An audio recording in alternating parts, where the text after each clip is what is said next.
M-State Business and Entrepreneurial Services, helping business grow in a community near you. Nadine's is blowing the lid off fashion and service. Nadine's has cutting-edge fashion from Tribal, Woolrich, Liz Claiborne, and more. Plus, Nadine's is your headquarters for Brighton jewelry and accessories. Nadine's in Perham. Why look just okay when you can look great? With 2 locations in Vergas and Perham, make the right call. Call Hanson's, the most trusted name in plumbing and heating. Hi, I'm Gail Langner. Welcome to the Perham Show. We're so glad that you decided to join us today. I actually belong to the Perham United Methodist Church, and we're just 1 block east of Service Food, for those of you that don't know where we're located. We have a few things that are coming up on our schedule, and I thought maybe I would let you know about them. The first thing that we have is going to be on Tuesday, April 10th, and that's at 6:30 p.m. here at our church. And it's the session is actually called it's for bipolar disorder and depression. And don't we know that? Don't we all have someone that we know is either touched by bipolar or depression? I know that personally myself in my life, I have people that I know that deal with this all of the time. We decided here at the church, sponsored by our health cabinet, that we would bring in Lucy Johnson. Lucy is from Stanford, and she's actually a CNS. What that means is that's a clinical nurse specialist. And Lucy is going to be coming and speaking on depression and bipolar. Lucy's certified and licensed to diagnose psychiatric and mental health concerns. Again, it will be April 10th at 6:30. Anyone is welcome to come. You do not need a reservation. You do not need to RSVP. Just come along, bring your friends and family. And I know from past experience, when Lucy has actually spoken here before, that she will take questions afterwards. She will leave time for that and a lot of discussion. And with this being such a prevalent subject, I know that the last time we did it, actually, we packed the house. So I would just recommend you just go ahead, bring friends, family, anyone that you know has been touched by this, and please come along. Also know that following in the fellowship hall, there will be refreshments afterwards, and so plan on coming. I'm not exactly sure how long Lucy will be speaking. I'm thinking probably about an hour. I would plan on being here maybe a couple of hours. I don't know how long it really will last, but with refreshments afterwards. And hopefully Lucy will be staying after for questions too. So we'd love to have you join us. Our telephone number, if you'd like more information, is 346-7420. And if you don't have any questions, please by all means just go ahead and join us. Again, that's going to be April 10th at 6:30 p.m. at the Perham United Methodist Church. And again, we're just 1 block east of Service Food. We also have a lot of things coming up for Holy Week, and I'd like to just cover a few of those. On Palm Sunday at the Perham United Methodist Church, we have our worship service. That's at 10:30, and then we have a brunch afterward, and that's at 11:30. That's in the fellowship hall, and please feel free to come. We'd love to have you come for that. Our Maundy Thursday service will actually be in our Dent Church, and that is going to be Thursday, April 5th, and that's at 7 p.m. Our Good Friday service will be back here in Perham. That's April 6th, and that will be at 3 p.m. And then Easter Sunday, what it all comes together for, will be April 8th, Easter, at 10:30. And then we'll actually have our worship service, and we will be having communion that day also. We won't be having any coffee fellowship afterwards, but please join us for the service. Again, that's going to be Palm Sunday, April 1st. Will be worship at 10:30 with a brunch afterwards at 11:30. Good Friday will be 3 o'clock on April 6th, and then Easter Sunday at our normal time, 10:30. Will be Easter, the worship service, and then also we'll be having communion that day too. And then I think we'll probably be having maybe an Easter egg hunt for the kids afterwards. I think they'll probably enjoy that. So those are the things that we have coming up for Holy Week.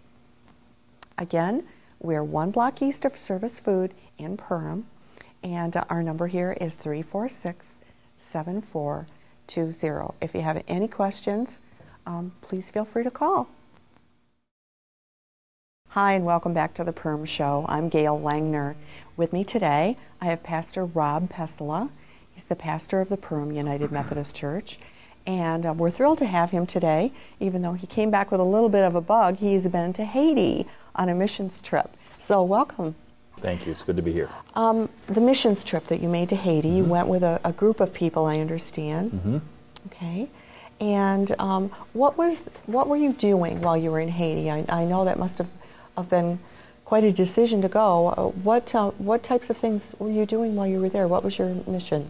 Well, I went with the Assemblies of God Church. They had a team that was going, and their main focus was to show the Jesus film to as many villages and islands as possible. Okay. And so they brought a generator and a screen projector and a big screen in the movie itself, which was translated in French, Creole. Oh, okay. And our goal was to go to as many islands and villages as we could to show the film. Okay. And it's very evangelistic, and it always gives an invitation for folks to make a profession of faith. All so right. that was our goal. Okay.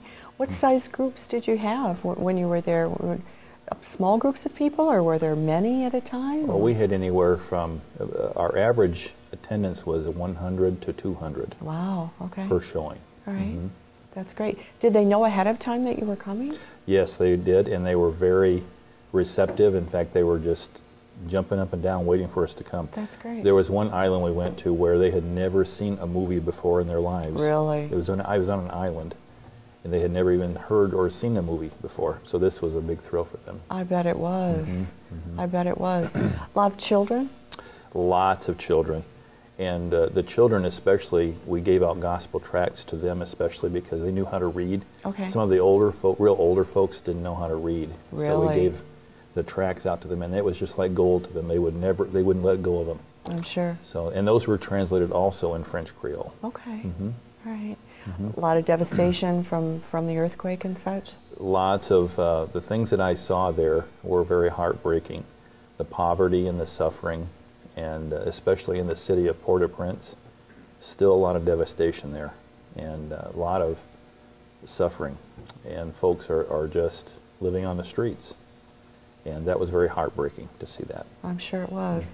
You know, I know we can see it on TV, but to actually be there, you know, I can't even imagine what that must have been like. It was very hard, and when we took the bus trip through the city itself to go to a village, we took a 10-hour bus ride, a truck ride actually, through the city of Port-au-Prince, and it took us 2.5 hours to get through the city itself because there's no driving laws. They drive wherever they want. There's no enforcement, nothing. And to drive through the city was very hard because the smells and looking at all the poverty and suffering was just very hard. I can't even imagine that. Very, very hard. Really? Hot, I'm sure. Oh, beastly hot, beastly hot. But you get used to it after a couple of days, and the heat does wear you down. You have to be drinking a lot. We always carried water bottles with us everywhere we went. There was one time where I ran out of water, so I didn't get to drink for like 5 hours, and that was very hard. I bet it was. That was very hard, but you have to always have water on you. Right. I understand a few of you became ill. The second day of our trip up there, we were up in the mountains, and we had 7 of our team, of our 11 of us, caught an intestinal virus. And we were sick for 2 or 3 days, and were very sick. But, you know, we came back, and the Lord was with us, and we went on from there. Would you ever consider doing it again? I would. I would. In fact, the missionary that was over there, his name is George Patton Jr., and he is related to George Patton, the original one. He's related to him. Oh, my gosh. And he's just a go-getter, I'll tell you. And he asked me personally, he says, "Rob, would you consider coming back next year?" Oh, that would I be said, wonderful. "Yeah, I would consider it, and I would maybe like to bring one of my sons with me." Oh, that would be great. Well, I also understand that you're going to be showing something in April, and we look forward to seeing that. And I'm sure you'll probably open that up to the community too, Absolutely, won't you? absolutely. Okay. I have a lot of pictures to show, and I kept a journal, day-by-day journal of my trip. So all the details, everything is there. It's just like a big story. That is great. Well, thank you, Pastor Rob Pesla. You're welcome. From the United Methodist Church. And we have a lot of things coming up, and look forward to having the entire community come and join us. Have a great day.